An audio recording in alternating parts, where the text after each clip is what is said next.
Welcome to the New Abbey YouTube channel. We are a Jesus community telling the biggest story of God in Los Angeles, and we're excited that you're joining the conversation with us today. Enjoy. With that said, Josh Cobia, who is one of our care pastors and recovery pastor, we preaching today. Josh is on staff, used to lead another church in Santa Monica for a long time. We've known each other for years. I love you. I appreciate you. I know you have a lot of wonderful things to say. I can see you're already emotional and ready to do this. Yeah. And so I'm going to stop talking. Josh Cobia, everybody. So that I can compose myself and not cry in front of Corey and everybody, we're going to go into conversation right now because that's what we do at New Abbey. So your questions, starting it out real light, and we're going to be talking about some deep stuff today. So this will help you. What are your assumptions about who, where, and what you should be at this moment in your life? Meet a stranger, tell them your life story. There you go, get into groups, and we'll be right back.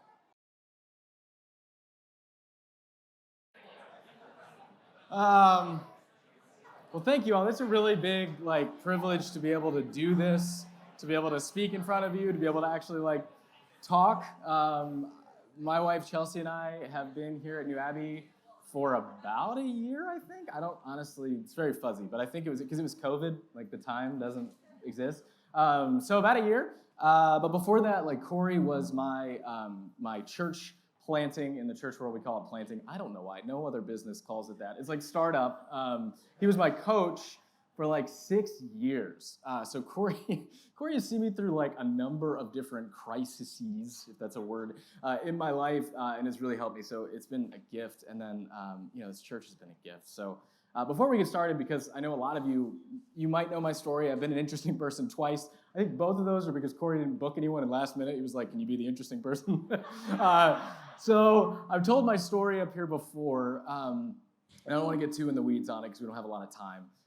But I do want to just frame myself well so that you guys know who I am, so it's not just a stranger talking about Jesus to y'all. So this is a picture of me and my little fam. That's me. That's my beautiful wife, Chelsea. And then I'm actually, this is blown up for the first time, and I'm now seeing my dog's wearing a pirate hat. I didn't know that. But that's my dog, Baloo. He has my heart. And the major thing that I want to talk about this morning is that I almost lost all of that. In fact, I was very, very close to losing all of that. And it was because of the rhythm and the way that I was living my life and the things that I sort of stepped into. And there's this amazing line in Dante's Inferno.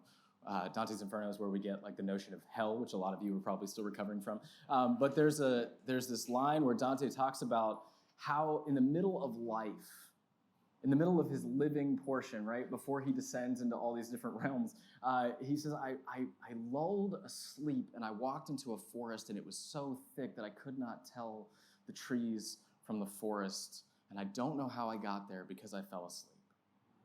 Because I fell asleep.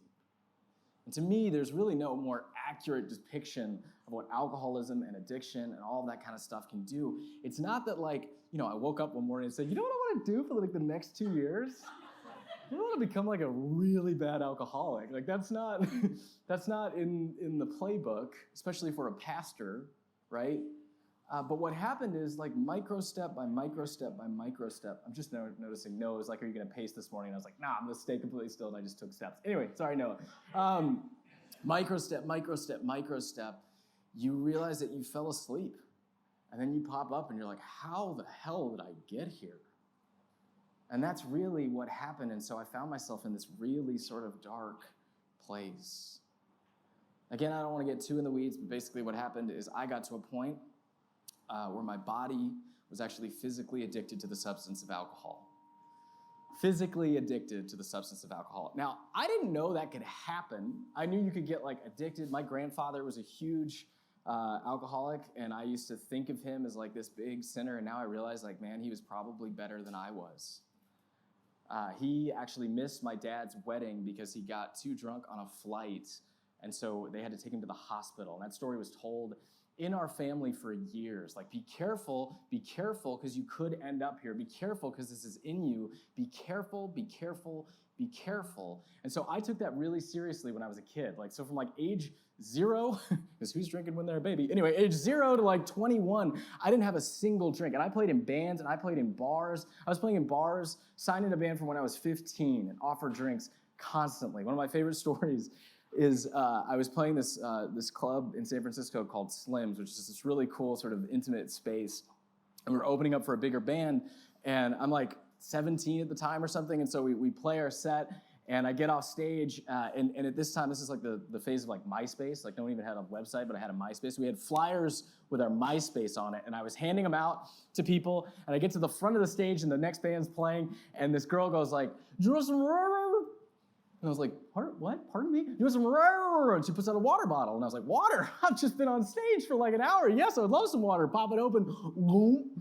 It was vodka, right? And so I drank it. But I was a good Southern Baptist Christian boy. I don't dance. I don't drink. Even on stage, that's not happening. So I held it in my mouth all the way back, but I wanted to look like a rock star. I wanted to look cool. So I held it in my mouth, and I'm still passing out flyers, like all the way back down to the bathroom, like, and I had to spit it out in the bathroom. That's how dedicated I was to not drinking. And then around age 21, life happens. And again, it was just like this slow lulling to sleep. But I've actually come to look at that phase in my life as a gift, as sort of like weird as that is. And we're going to get into sort of why that is the case this morning. But I really want to thank this church because there's no other space, and I really mean this. There's no other space that little crew that we had a picture of could have healed besides this church for us. That's really the case. Because a space like this is so open and beautiful and loving that it actually gave us the time to heal. It actually gave us the time to become ourselves again. It gave me the time to put together a little bit of sobriety and actually feel like my own self again. So I want to thank this church for everything that they've done. And this morning, we're going to talk a little bit about addiction. We're going to talk a lot about addiction. We're going to talk about a dark night of the soul. We're going to talk about like Legion. Corey always has that like really cool little list and said we're going to talk about some things. This is my list today. It looks like that of a serial killer, so I don't really want to get into it too deep. But I do want to kind of call attention to something. How many of y'all knew that it's National Recovery Month? That's about right? What is that, like 5 people in a group of close to 100 something, right? How many people knew that National Overdose Day was this month? About the same number of people, right? 170,000 people will die this year.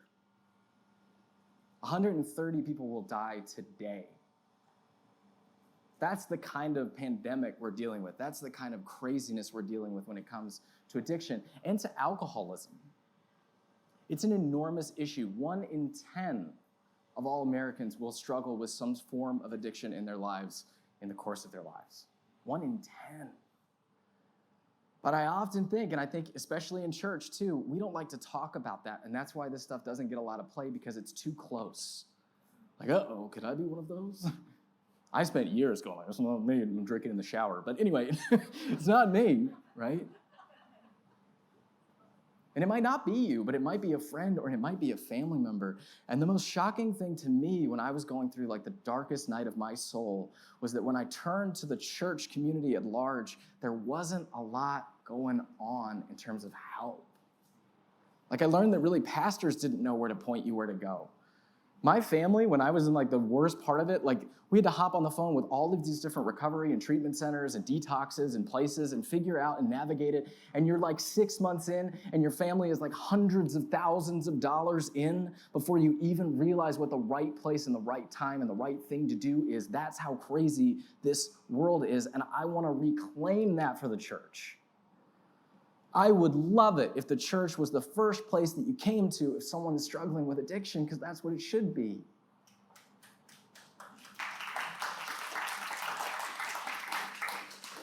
There should be resources. The church doesn't need to keep recovery in the basement, which is what it often does, right? But thank God for those basements. I mean, those basements do incredible things, and the groups that meet them do amazing things. Amazing, amazing things. Here's a prayer that we pray in some of those groups, and I'd love it if we all prayed it together. It goes like this. Our Father, who art in heaven, hallowed be thy name. Thy kingdom come, thy will be done, on earth as it is in heaven. Give us this day our daily bread, and forgive us our trespasses as we forgive those who trespass against us. And lead us not into temptation, but deliver us from evil. For thine is the kingdom, and the power, and the glory, forever and ever. Amen. What's so cool about that prayer is that we can pray that right here in a church space and in a crazy, awesome, open church space like we are. And then right now, all the way across the globe, this is being prayed in different languages and different tongues. It's being prayed in different spaces. And I'll tell you the truth, it's definitely being prayed in the rooms of recovery. And it's doing something to those people who are praying it. And I can tell you, I've sat in a lot of these rooms, people don't give a shit about who they're praying to most of the time when they do this, right?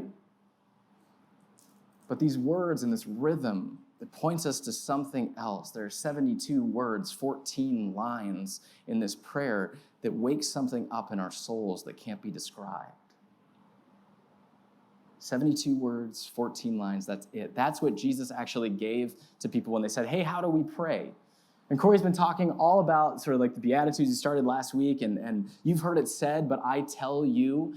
And so this you heard it said idea to I tell you, this is his version of prayer. When his disciples asked him, like, hey, how do you pray? They're expecting like a full sit down, full day deal of like, okay, this is how you pray. You're going to say this certain word. You're going to be in this position. You got to be wearing this right thing. You got to eat these foods before you come in here. And don't forget the ritual bath before you do that. All of that, right? That's what they're expecting. But when Jesus teaches these disciples how to pray, it's 14 lines, 72 words. It's like a long tweet. Right? It's easy to remember. And so what's really crazy about this prayer is that when you go through the way that the Bible is translated and the actual languages that it's written down, the earliest texts that we have of Scripture include this prayer not in Hebrew and not in Greek, not the languages that we would expect to be in the Bible, but in Aramaic. You know what's cool about that is that Aramaic was the common tongue that Jesus would have spoke most of the time. By the time Jesus comes along, Hebrew would have been what you would speak in the synagogues and in the temple and all that kind of stuff, and Greek would have been like what the sort of richer folk of the day would have spoken. It was kind of the scholastic language of the day. But Aramaic was the common tongue. Aramaic would have been the language that a group of dirty fishermen that Jesus comes around and picks up and says, you're my disciples now, and they go, yeah, would have spoken to each other. It would have been Aramaic. So what God is doing, what Jesus is doing through this prayer is to say that, like, when you pray, I want you to pray in your own language. I want you to pray in what's closest to you, what really means the most to you. And I really think what Jesus is doing with that is he's moving this head knowledge, right? Which is a lot of what I had in terms of bringing my spirituality into my recovered life. It was like, I've got a lot of this head knowledge, right? It's all up here. And it took me forever to get that knowledge from here to here. From here to here. In my recovery, I work something that's called the 12 steps, which you probably heard about. And I always viewed those like 12 steps as just like walking, kind of like these are the 12 steps that it takes and you're walking. But really for me, in my personal journey, the 12 steps were 12 steps from right here to right here. And they helped me put all of this knowledge, all this intellectual stuff into my heart and actually embody it. In Christianity, in Jesus' terms, we call this incarnational, right? It's living and breathing within us. But we get caught up in this head knowledge stuff so much. I grew up, my dad was a pastor. All my uncles are pastors. They're all pastors in the South. My dad was the first one to come to crazy California. And he moved to Sacramento, which is basically the South. But anyway, we went to Sacramento. And I spent a time there, right?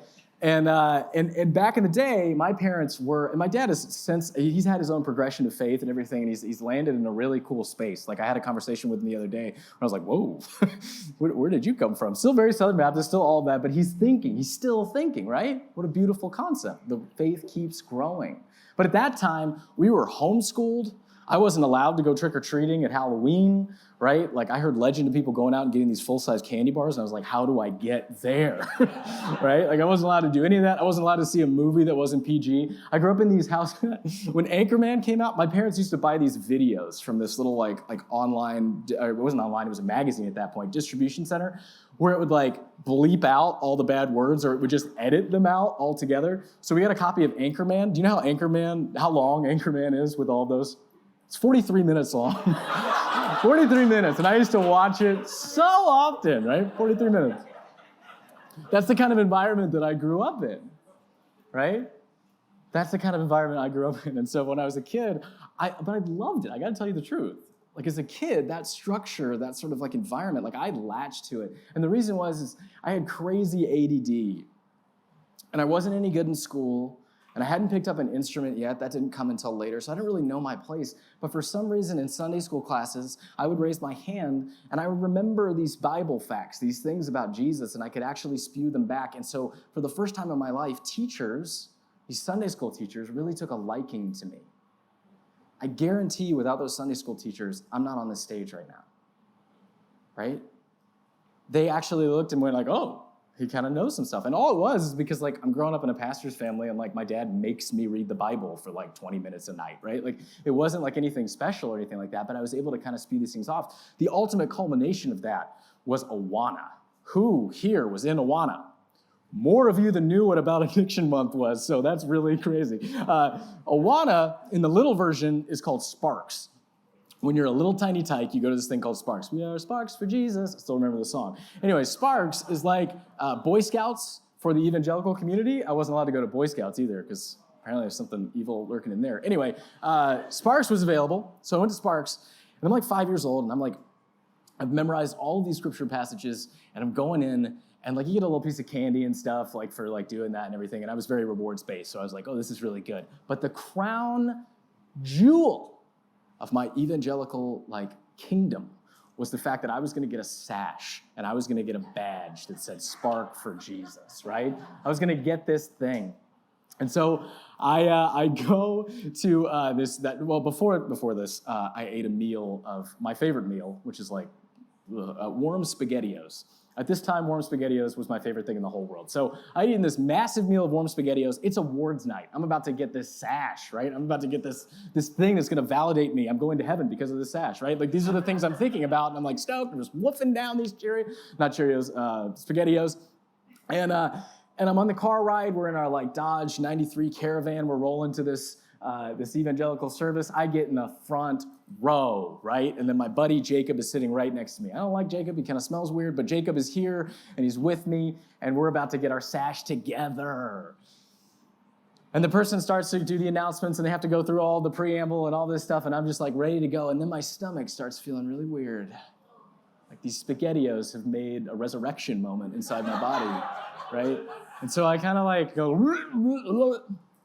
and I'm cool. Jacob hasn't noticed. Nothing is good, but I've burped and it doesn't smell good, right?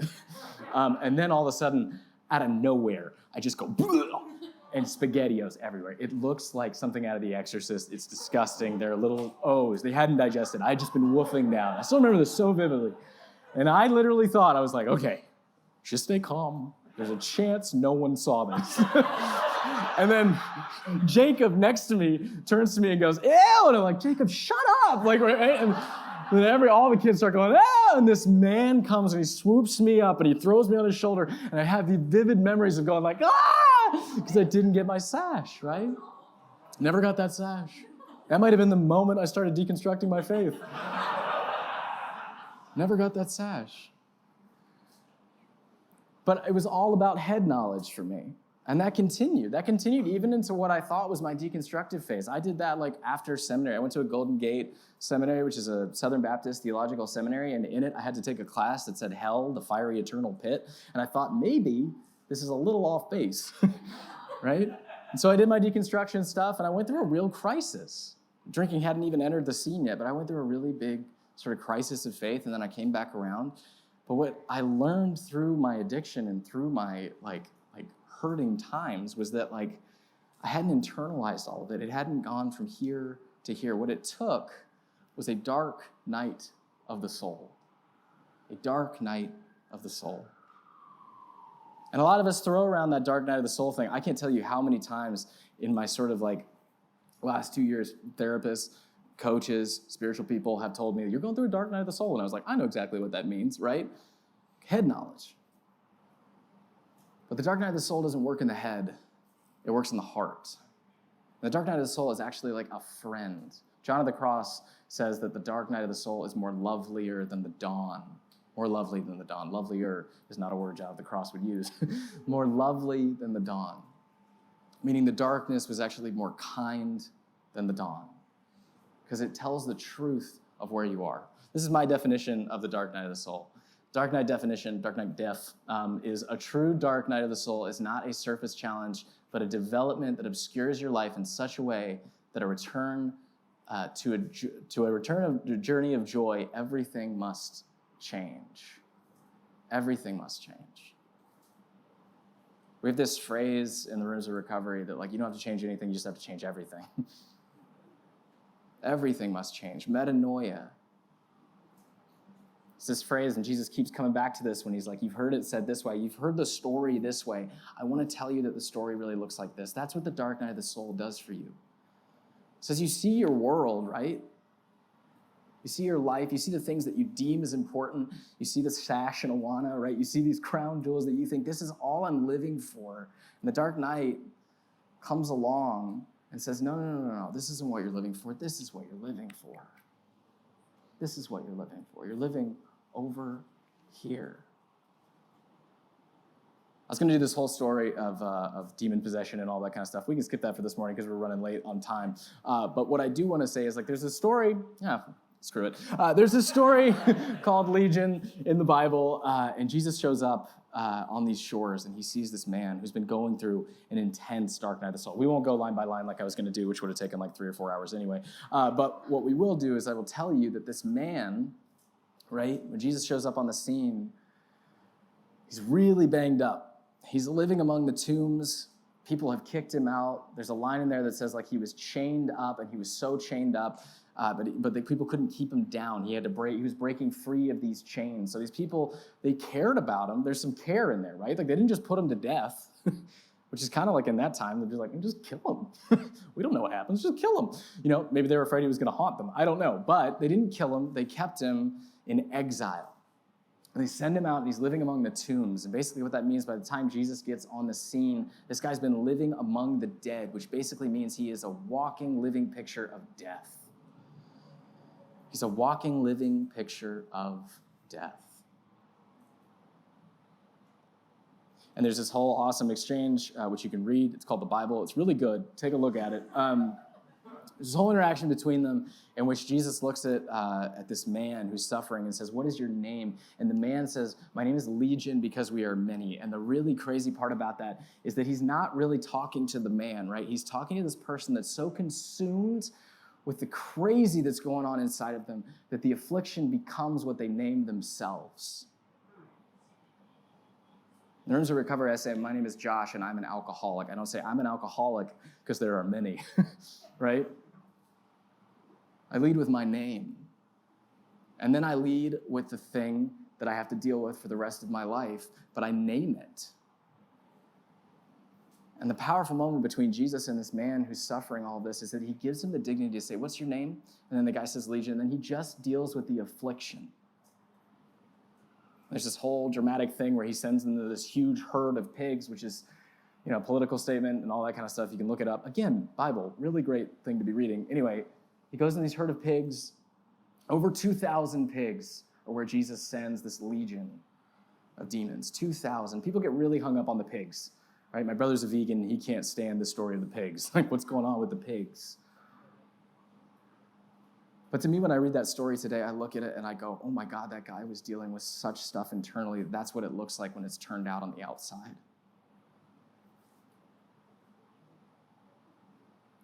That all of that damage, all of that destruction, all of that death is just living inside of this person. And Jesus has the compassion to look him in the eye and say, no, this is not who you will remain. I will heal you, and I will show the rest of the world what you've been dealing with on the inside.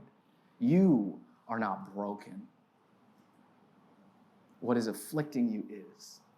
You are not broken. You've heard it said, you're broken. My name is Legion. I'm telling you, you're a living, walking miracle. You're a living, walking miracle. And then all these townspeople come back because their pigs are dead, right? So like, what's going on? And what's remarkable is that they see this man, and it says he's clothed in his right mind, which means he's covered. Which means before he was naked, uncovered. The Hebrew word for that is gala, which means exile, which means shame, which means Jesus had the dignity to say, why don't you get covered up? Recovered, right? Recovered. They see him clothed and in the right mind, and they get very scared and they get very afraid. And that is the natural reaction when you see someone in recovery that you know who has been at this space where you see them and you're like, I can't believe that's Josh. I don't know that guy.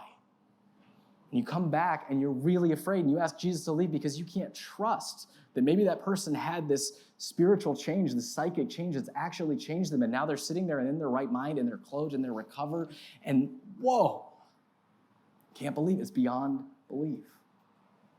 And so to ensure that belief could happen, ensure that the miracle is there, Jesus tells this guy who's like, hey, can I come with you?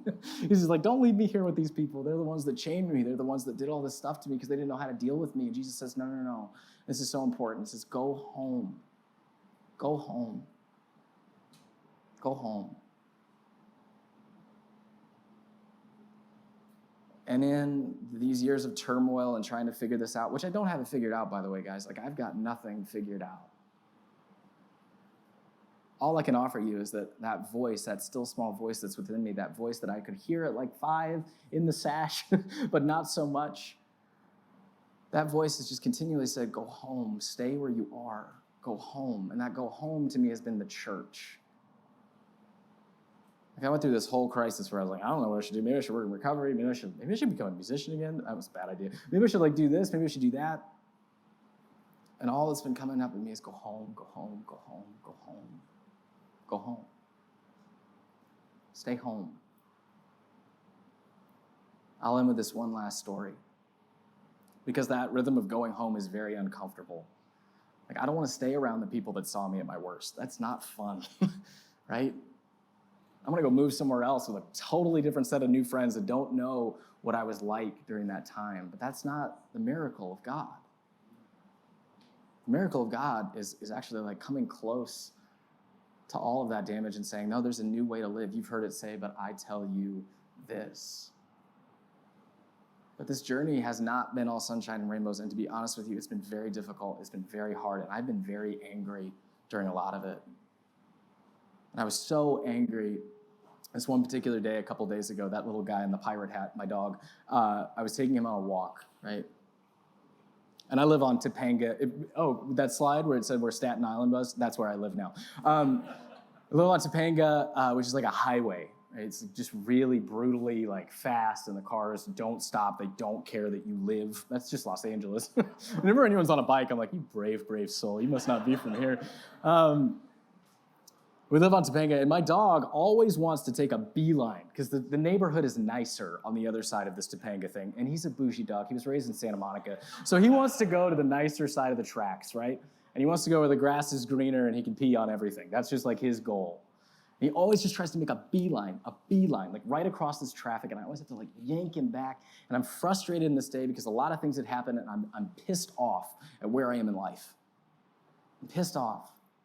Because the story I'm telling myself, I'm not listening to the bigger story. I'm just telling myself the story of like, you're in this place, you're a bad person, you shouldn't be in this place, you should be over here, you should do all of this. You're never gonna get there. Why am I not there? Why am I not over there? And I'm yanking my dog back, and I'm mad. And then all of a sudden, there's a traffic light that's 2 blocks up, and I have to get there to get him to this better side. And so I scream at my dog like any rational person would do, and I say, don't you understand? We're going exactly where you want to go. We just have to go my way. And with that, I said, oh, shit. Oh, no. We're going exactly where you want to go. We just have to go my way. That's the journey of faith. That's why this stuff works. is that there's a bigger story, a better story that God's telling, and it may be difficult to live inside of that, but God is always going to just sort of pat us on the back and go, no, you're good. I'm going to take care of you. Whether you can trust that right now or not, I'm still going to take care of you. What a miracle. We're literally standing in that sort of miracle right now. And so to close, I want us to go through this question together in your groups. It's, what's holding you back from God's bigger story? What's holding you back from God's bigger story? Go ahead and get in your groups and, have a discussion.